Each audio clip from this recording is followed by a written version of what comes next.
Rino et Hippo et Gaël la gazelle sont les meilleurs amis du monde. Ils font les 400 coups toute la journée. Et le soir, Rino chante pour Gaël pendant qu'Hippo fait des grimaces dans son dos. Mais la saison des pluies arrive, la vie devient moins drôle, on ne peut plus jouer dehors. Alors, c'est décidé. Rino et Hippo partent en voyage, voir à quoi ressemble le reste du monde. Rino embrasse Gaël la gazelle. Ils se promettent de s'écrire souvent. Après une longue traversée en bateau, ils prennent un train et s'arrêtent dans une grande ville. Ils sont émerveillés. Tant de monde dans les rues, tant de voitures, de monuments et de beaux magasins. Waouh, c'est impressionnant. Comme il leur faut un travail, ils deviennent garçons de café. C'est très amusant, déclare Rino. Mais les clients se plaignent vite, car ils chantent tout le temps. Et Hippo, qui est maladroit, renverse les bouteilles et casse les verres. Le patron les renvoie. Les voilà sans travail. Alors Rino chante dans le métro, pendant qu'Hippo fait passer le chapeau pour récolter quelques pièces.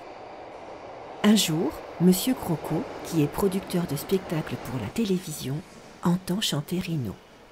Immédiatement, il décide de l'engager dans sa fameuse émission de télévision People Academy. Rino a vite du succès. À la People Academy, c'est lui qui chante le mieux. On parle de lui partout et en quelques semaines, il devient très populaire. Il répond à des interviews et pose pour les photographes. Parmi les nombreuses lettres de ses admirateurs, il en reçoit une de Gaël la gazelle. Elle le félicite pour son succès.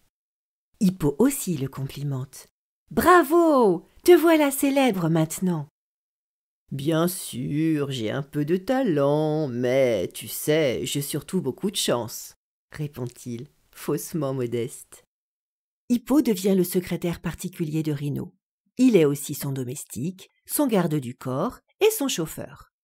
Tous les jours, il vient le chercher à la sortie du théâtre, où celui-ci chante pour son public tous ses nouveaux succès. Maintenant, grâce à Monsieur Croco, Rino fait du cinéma. Il tourne dans une comédie musicale.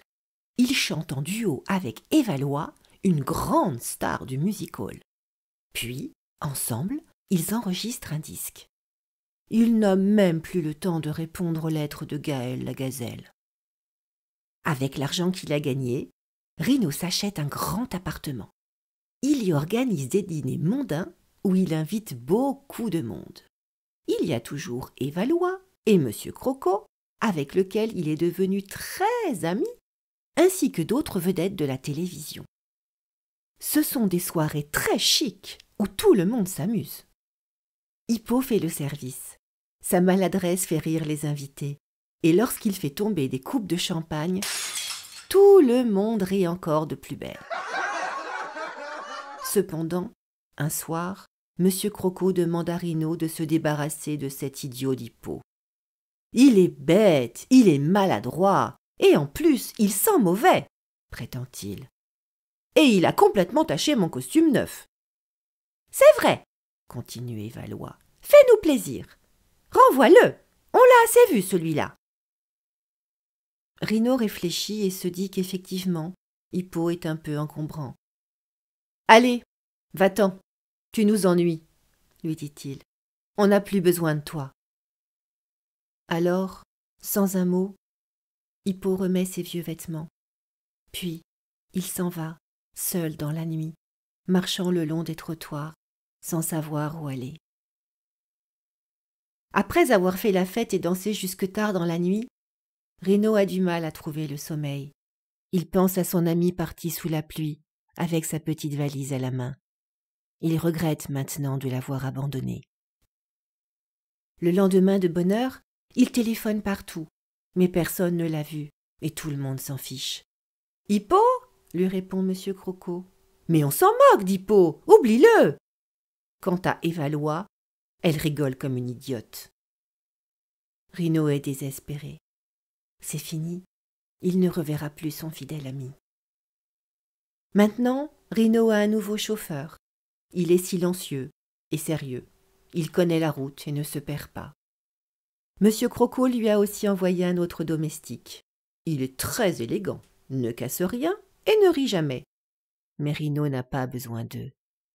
Il reste assis toute la journée dans son fauteuil sans rien faire. Il ne sort même plus. Dehors, il ne peut éviter de croiser son portrait qui s'étale sur les murs. Dans la rue, les gens le reconnaissent et l'appellent. Lorsqu'on lui demande de signer un autographe, il ne répond pas. Il ne lève même plus la tête.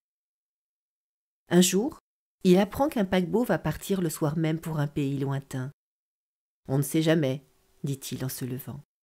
Puis, il prend sa voiture et fonce à travers la campagne. Monsieur Croco, qui l'a vu partir, le poursuit, lui aussi en voiture. Il crie de toutes ses forces. « Rino, où vas-tu? Arrête-toi! J'ai un nouveau contrat pour toi! On va faire un nouveau spectacle !»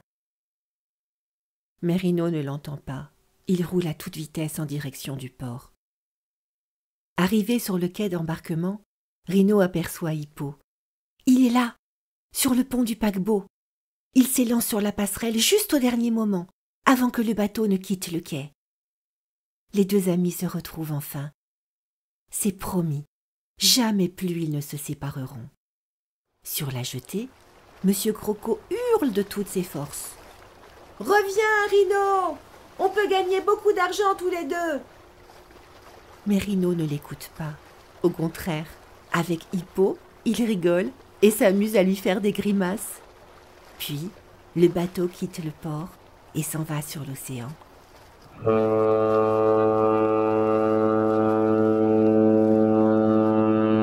Quelques semaines plus tard, Rino retrouve Gaël la gazelle. Ils se jettent dans les bras l'un de l'autre et, immédiatement, il lui propose de l'épouser. À propos, devinez qui sera le témoin de leur mariage? Ce cher Hippo, bien sûr.